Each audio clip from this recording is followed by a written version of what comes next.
अरे गजब हो गया, गजब हो गया। जगन्नाथपुरी के मंदिर में आज सुबह सुबह इतनी भागदौड़ क्यों मची है? पंडा पुजारी इधर से उधर भाग रहे हैं, किसी के हाथ में गर्म पानी है तो कोई वैद्यों को बुलाने जा रहा है। बात क्या है? भीतर जाकर देखा तो दृश्य ही कुछ और है। हमारे कालिया ठाकुर जो कल तक सोने के आभूषणों में लदे हाथी जैसी चाल चल रहे थे, आज कंबल ओढ़कर लेटे हैं। बलभद्र जी पूछ रहे हैं, अरे क्या हुआ तुझे? तो जगन्नाथ जी ने अपना पेट पकड़ रखा है। मुंह बनाकर बोले, दाऊ दादा आज तो प्राण निकल रहे हैं। उई माँ, बहुत जोर का दर्द है पेट में। इतने में वहाँ लक्ष्मी जी भी आ गई। उन्होंने आते ही प्रभु के माथे पर हाथ रखा और डांटते हुए बोली, कल तो मेरी एक नहीं सुनी, बड़ा ठंडा ठंडा पानी चाहिए था ना। लो अब आ रहा है आनंद। जगन्नाथ जी रजाई से मुंह निकाल कर बोले, देवी यहाँ जान निकल रही है और तुम्हें ताने मारने हैं। अरे कुछ औषधि तो दो। फिर धीरे से बोले, वैसे थोड़ी रबड़ी मिलेगी क्या? लक्ष्मी जी ने घूर कर देखा। रबड़ी? चुपचाप लेटे रहो, अभी वैद्य जी कड़वा काढ़ा लाएंगे। सुभद्रा जी दौड़ कर आई, भैया कल तो आप बड़े मजे से 108 घड़े ठंडे पानी से नहा रहे थे। मैंने मना भी किया था कि इतना मत नहाओ, सर्दी लग जाएगी, पर आप माने नहीं। ऊपर से वो भर भर के मालपुआ और लड्डू खा लिए। अब देखो भुगतो। ठाकुर जी एकदम मासूम बच्चे जैसे सजल नेत्र करके बोले, अरे बहन अब डांटो तो मत। एक तो पेट में गुड़गुड़ हो रही है, ऊपर से तुम और जले पर नमक छिड़क रही हो। कुछ उपाय करो, नहीं तो तुम्हारा ये भाई आज नहीं बचेगा। अब सोचो, जो पूरे ब्रह्मांड का पालनहार है, जो दुनिया का पेट भरता है, आज वो खुद पेट दर्द से कराह रहा है। इसे ही कहते हैं लीला। अब ये हुआ कैसे? थोड़ा पीछे चलते हैं। कल थी ज्येष्ठ पूर्णिमा, गर्मी का समय था। जगन्नाथ जी का मन हुआ कि भैया बहुत गर्मी लग रही है, आज तो जी भर के नहाऊंगा। और हमारे ठाकुर जी तो हैं ही जिद्दी, एक बार जो ठान ली सो ठान ली। बैठ गए स्नान वेदी पर और सेवकों ने भी क्या किया, सुवासित जल, चंदन मिला हुआ पानी, एक नहीं दो नहीं, पूरे 108 घड़े। सोचो जरा, 108 घड़े ठंडा ठंडा पानी प्रभु के सिर पर डाल दिया। ठाकुर जी मजे ले लेकर नहा रहे थे। और डालो और डालो, आहा बड़ा आनंद आ रहा है। भक्त भी खुश, भगवान भी खुश। लेकिन हद तो तब हो गई जब नहाने के बाद भूख लगी। अब गीले बदन में ही प्रभु ने देखा कि 56 भोग सामने रखे हैं। जगन्नाथ जी ने सोचा, नहाने के बाद भूख तो जोर की लगी है, और लग गए खाने। कभी रसगुल्ला, कभी मालपुआ, कभी खिचड़ी। खाते गए। सेवकों ने भी प्रेम में खिलाते खिलाते ध्यान नहीं दिया कि छोटे से बालक का पेट है, फट जाएगा। और उसका नतीजा, आज सुबह भगवान को बहुत तेज बुखार और भयानक पेट दर्द है। मंदिर के मुख्य वैद्य राजवैद्य दौड़ते हुए आए, नब्ज पकड़ी। वैद्य जी बोले, प्रभु आपकी लीला आप ही जाने, नाड़ी तो बहुत तेज चल रही है, आपको अपच हो गया है और ठंड भी लग गई है।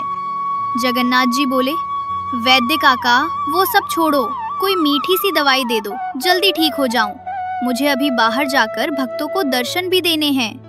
वैद्य जी ने अपना बस्ता खोला और कड़वी सी जड़ी बूटी निकाली। बोले, नहीं सरकार, अब मीठा नहीं मिलेगा, बीमारी मीठा खाने से ही हुई है, अब तो कड़वा काढ़ा पीना पड़ेगा। जगन्नाथ जी ने जैसे ही काढ़े का नाम सुना, कंबल के अंदर मुंह छुपा लिया। नहीं, मैं नहीं पीऊंगा। तभी वहाँ माँ समान एक बुजुर्ग सेविका आई। उनकी आंखों में आंसू थे। प्रभु की ऐसी हालत देखी नहीं जा रही थी। वो पास बैठी और प्रभु के माथे पर हाथ फेरा। जगन्नाथ जी का शरीर तप रहा था। प्रभु ने धीरे से आंखें खोली और बोले, माँ बहुत पीड़ा हो रही है। माँ बोली, मेरे लला तुझे नजर लग गई है, दुनिया भर की नजर उतारने वाला आज खुद बीमार पड़ा है, तू चिंता मत कर। उसी रात जब जगन्नाथ जी दर्द में कराह रहे थे, तो उन्होंने स्वप्न में उस माँ समान सेविका और राजवैद्य को निर्देश दिया। ठाकुर जी बोले, देखो अब मुझे ये घी, दूध, मलाई, 56 भोग ये सब मत खिलाना, मेरा पेट बहुत भारी हो गया है। अब अगले 15 दिन तक मैं बीमार रहूंगा। सेविका ने पूछा, तो आप क्या पाएंगे प्रभु, भूखे रहेंगे क्या?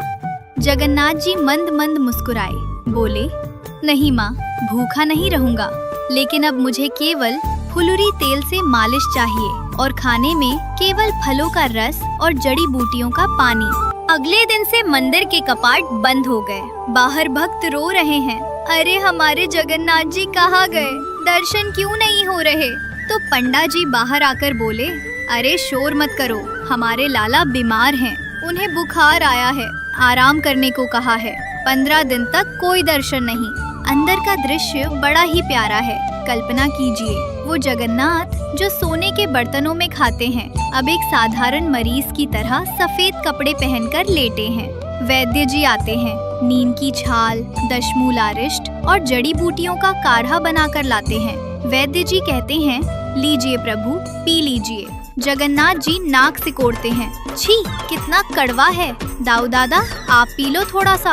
बलराम जी हंसते हैं, बीमारी तुझे है, दवाई मैं पीऊं, चुपचाप पी ले।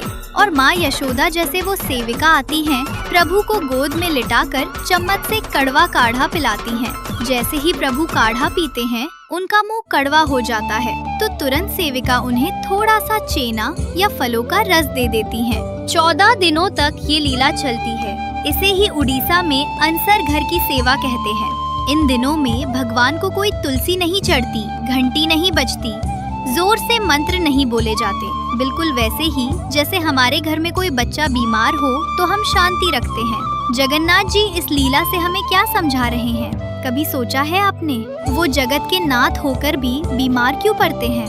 वो इसलिए ताकि हम भक्तों को ये महसूस हो कि वो कोई पत्थर की मूर्ति नहीं है, वो हमारे घर के सदस्य है। उन्हें भी सर्दी लगती है, उन्हें भी पेट दर्द होता है, उन्हें भी कड़वी दवाई पीनी पड़ती है। वो भगवान कम और हमारे सखा, हमारे बेटे ज्यादा हैं। 15वें दिन जब जड़ी बूटियों और नींद के प्रभाव से प्रभु का पेट दर्द ठीक हो जाता है, बुखार उतर जाता है, तो प्रभु कहते हैं, आहा, अब शरीर हल्का लग रहा है। माँ, अब तो बहुत जोर की भूख लगी है, अब लाओ वो 56 भोग।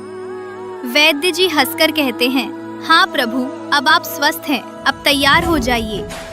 और फिर 15 दिन बाद जब भगवान बाहर आते हैं तो उनका रूप ही अलग होता है, एकदम ताजे, सुंदर और नव यौवन से भरे हुए, जिसे हम नव यौवन दर्शन कहते हैं।